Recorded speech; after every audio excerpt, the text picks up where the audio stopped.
I'm Jenny Fish with One Big Happy Yarn Company, and welcome to our Flyaway Socks Knit Along. I'm so excited to have you here today.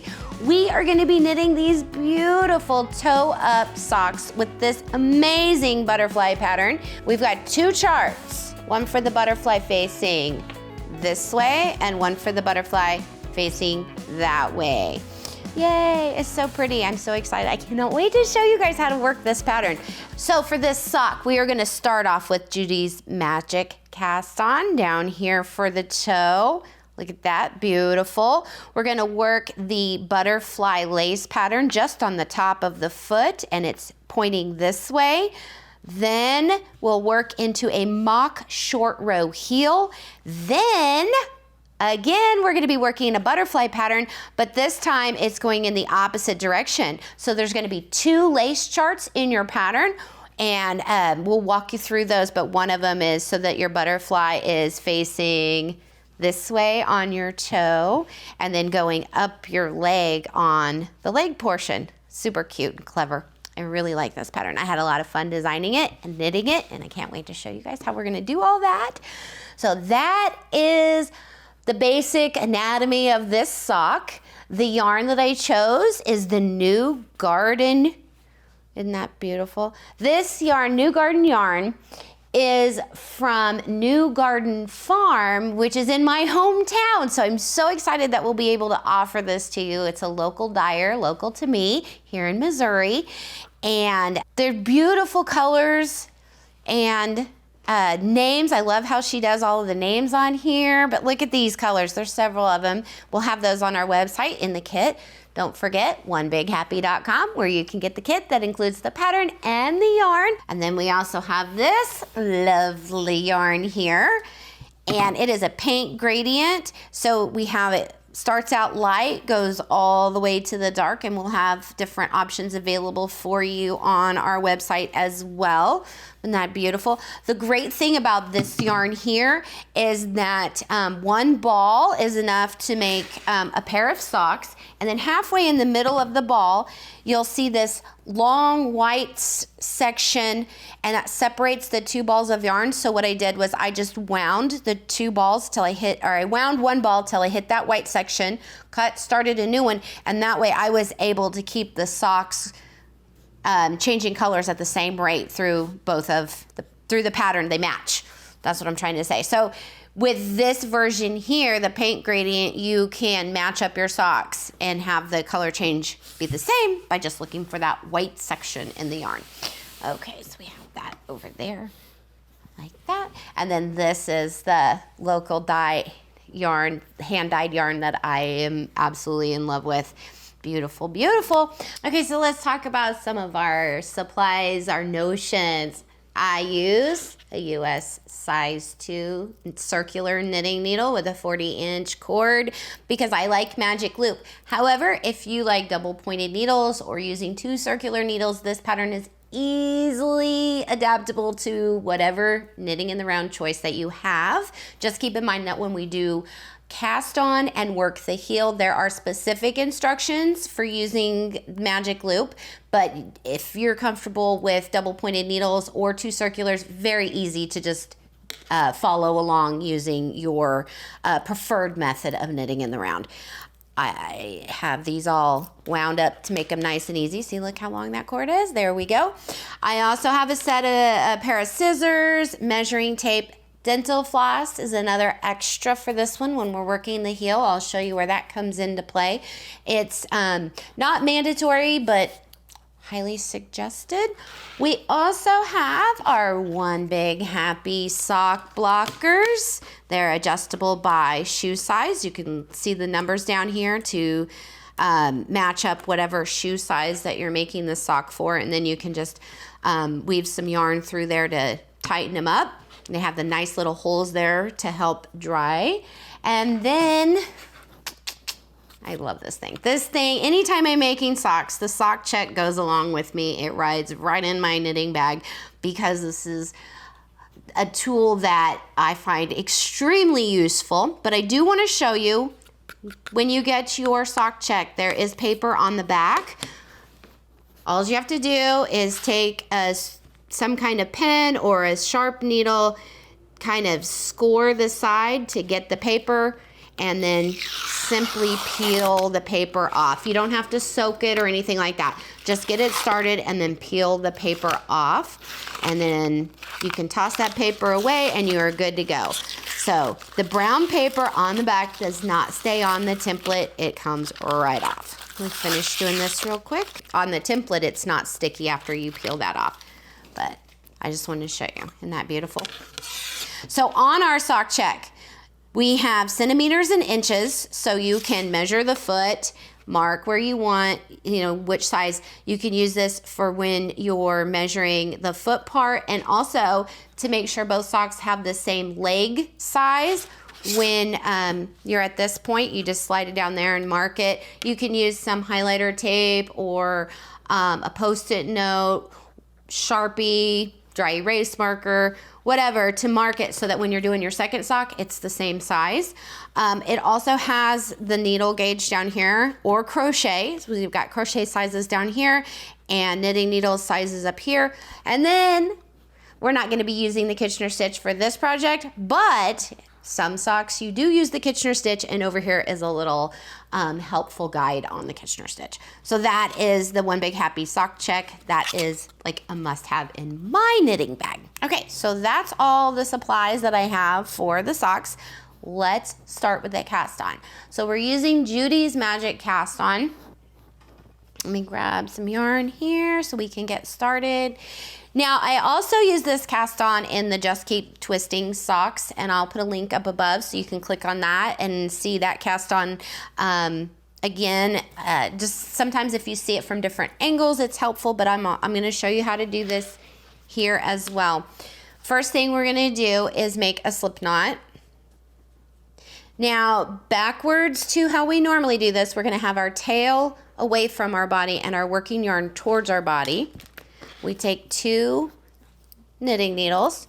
So like I said, if you're using double pointed needles, just put them side by side. If you're using 2 circulars, just put them side by side, magic loop, just like this. Okay, so the needle that's on the back, away from your body, the furthest away from your body, you slide your slip knot on there. Your tail is going away like that. So your working yarn is towards your body. Then we're gonna go into the slingshot, similar to a long tail cast on. And then hold these like that.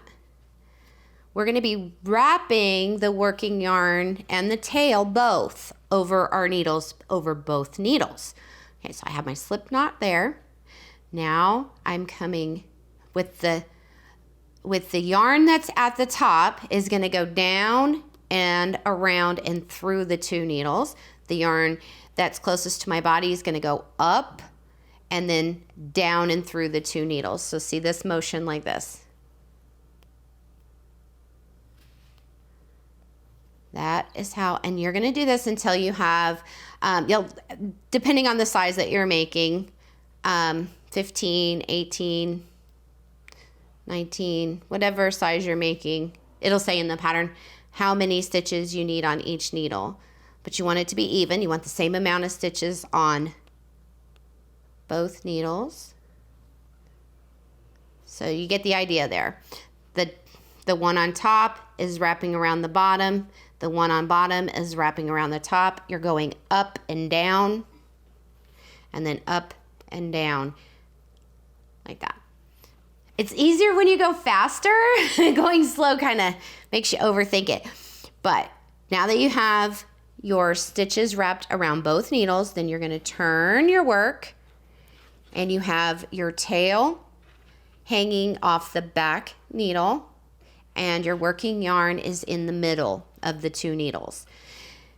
Then you are going to pull your front needle. This is different than what you're used to with magic loop. Magic loop, you would just pull your back needle and start knitting. For this cast on, we're going to pull our front needle, scooch them down to the end, and now we're going to knit into the first loop on the back needle. But you also want to look back here and make sure that your yarn is going to wrap around your tail. Otherwise, that last stitch will come undone.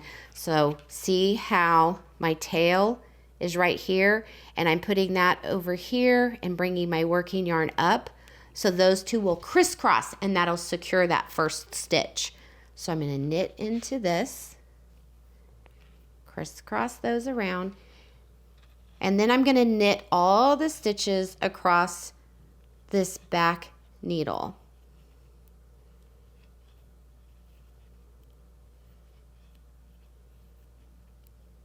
And you'll notice that they're wrapped and they are all in the normal knitting direction on the needle. That's important this time around. If they are backwards here, then we've done something wrong. Take it out, try wrapping it again. This first needle that I'm knitting off of, the back needle, they're all in the regular, they're seated regularly on your needle. Okay, I've got those all knitted. Now, push this one back, turn my work. Now that I've turned it around, this first stitch, that's gonna be my slip knot where I began with the cast on. So I'm just gonna knit into that normal. Grab my working yarn, knit into that. Now I wanna show this to you. All these, the rest of these loops are backwards on the needle. So instead of knitting through the front like we normally do, we're gonna twist these back around by knitting into the back loop of each of these stitches. So by knitting into the back loop, they're gonna turn them the right direction and they're gonna look like a normal stitch, or they're actually gonna be a normal stitch on the needle. So we'll work all the way across here.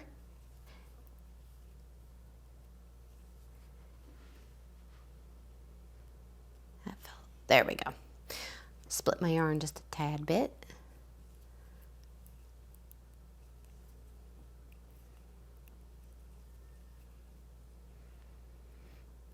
There. So I'm going to show you what this looks like. Okay. So see how those are all perfect knit stitches, no ridges, no purl bumps. That's how you know you've done it right. Look at the back of it. It's all going to be the purl side. No knit stitches in there. That's how you know that you've done that step correctly. Yay. Now we're going to go back into normal magic loop setup and start knitting in the round. This is going to be the beginning of our round. Our tail is here. I like to pull that down. You can put a locking stitch marker in there to let you know that's the beginning of your round. And now we just go ahead and follow the pattern. We're going to knit one round. So that's just simply knitting all the way around. Once you finish that, then you're gonna work an increase. So go ahead and finish knitting all the way around, then meet me back here and I'll show you how we are going to learn the make one right and the make one left increases that go along the side of the toe. So this is where we cast on, then we're gonna do our increases to get our toe to the width that we need it to be. Okay, so now we're gonna start the increase round. And in normal toe shaping of socks, you'll do an increase round and then you'll do just a straight resting round of knitting and then an increase round. For this pattern, for this toe, I've decided to skip that resting round and do increases on every round to get that shape that I personally like. With that being said, let me show you how to make an M1R increase, which stands for make one right, leaning to the right, increase. I'm going to knit the first stitch. Then I'm going to pick up this little bar right here in between the two stitches, and I'm going from front to back, and then I'm sliding it onto my needle. And then I'm going to do this little steel tension trick where I bring it forward like that so I have a little bit of room, and then I'm just going to knit into that stitch. So just like that. I'm going to show you that one more time. Take that out. I'm picking up the bar. I'm going from front to back.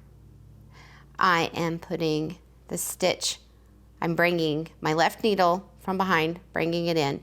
Now to give myself a little slack up here, I'm taking my right needle and swooping, and then my left needle is coming behind. So it's kind of like a figure 8 movement with the tips of my needle. Then I'm using my index finger to hold that down so that I have some extra ease there and I can knit right into that stitch. So that's a make one M1R Increase. And I'm gonna knit to the 1 stitch left on this needle. So knit until I have 1 stitch, and I'll show you how to make the reverse of that, which is the make 1 left increase. Okay, so I've got 1 stitch. Again, I'm gonna pick up the bar right here, and I'm using my right needle. I'm going from front to back, but this time I am swooping with my left needle and putting it straight on. Now I'm gonna come in with my right needle and go into the back of that stitch. And again, I can pull it a little to get a little slack there so I can get my needle in. And then I'm knitting through the back loop, basically. Well, I dropped. Let me show you that again. Okay, I'm picking up from front to back, but then I'm taking my left needle and swooping in like that. Now I'm coming with my right needle to the back of that bar and knitting through the back. And feel free to use your index finger to kind of hold that yarn where you need it to be so that you can knit into it. So I'll show you that one more time. I'm swooping it up, placing it on there, then I'm coming, and sometimes this helps too. If you take your right needle and come from the back to the front and then left needle like that, it automatically puts your right needle through the back loop and you can knit right through there. Then knit the last stitch. Then turn your work, and you're gonna do the same exact thing on the next needle, which is the other side of your sock. So just something to point out at this point, when I'm working magic loop, I have half my stitches on one needle and half my stitches on the other needle. They're evenly divided. And at this point, everything that I'm doing on the first needle or the front needle is the exact same thing I'm doing on the second needle. So if you're using double pointed needles, you might have different stitch count on your needles because you're going to be separating between 3 or 4 other needles. Just be sure to use stitch markers to mark the halfway point so that you'll mark the beginning of your round and the halfway point, so you can just keep everything in line with the pattern. That's just a little tip there. So we're going to show you how to make the M1R again. So I've knit the first stitch. I'm picking up this bar between the 2 stitches and I'm placing it on my needle. And then I'm pulling a little tension and twist, knit that stitch. Okay, so then I'm gonna knit to 1 stitch before the last. And I'll show you the M1L, make 1 left.